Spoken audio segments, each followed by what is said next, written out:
Now this, House Democrats warning the DNC not to nominate Biden through a virtual roll call next week. They think that's a terrible idea, their words. Karl Rove joins me now. These Democrats don't want Biden to lock himself into the nomination, do they? Can they stop him? Well, they can by raising a stink about it. And let's step back for a minute. Why the virtual roll call? It was a rule adopted in late spring, early summer by the Democratic National Committee because at that point, Ohio state law required both major political parties to report to officially report their candidates to be put on the ballot by August 7th. And so the Democrats said, OK, if we're going to make our conventions not until August 19, we'll have a virtual roll call to solve the problem so that we have Biden and Harris on the ballot in Ohio. Ohio legislature came in and said, we're passing a law signed by Governor DeWine that moves that deadline to September 1st. That should have mooted the question of having the virtual roll call. But instead, the Biden Team Biden, is so concerned about the growing dissatisfaction with him inside the Democratic Party that they're going to try and short-circuit the convention itself for no purpose at all except to short-circuit it. They don't need to do it in order to get on the ballot in Ohio.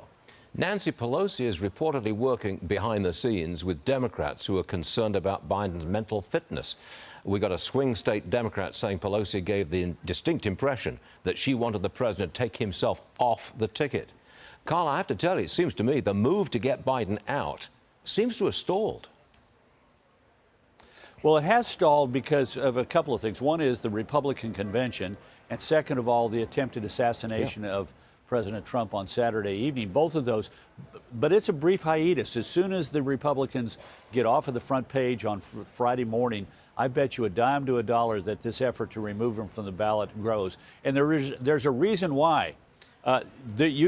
Stuart, you're important, so I'm using the whiteboard. The first use of the whiteboard during the Republican National Convention is on your show. Let the record show.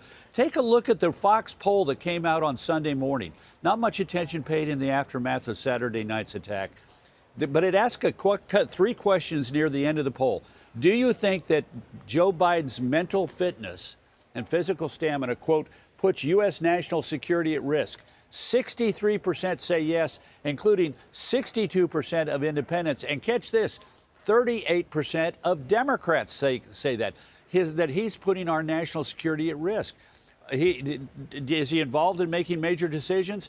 Only somewhat or not at all is 63%. So they don't think he's making the decisions inside the White House. And finally, the White House hasn't been honest and transparent about his mental fitness, his mental state. 71%. So first of all, they got deep doubts about him, and then they're not going to trust what they hear from the White House about. Oh, don't worry about it. He's doing great. It was a cold. He'd been on a big international trip. We don't believe that anymore. So the Democrats in battleground states and in battleground congressional districts, they're looking at numbers like this. Amazing. In their own individual circumstances. Thank you for getting the whiteboard out for this program. Deeply appreciated, and the information on it was really good. Yes, Karl sir. Rove, you're all right. Thank you a lot. See you later.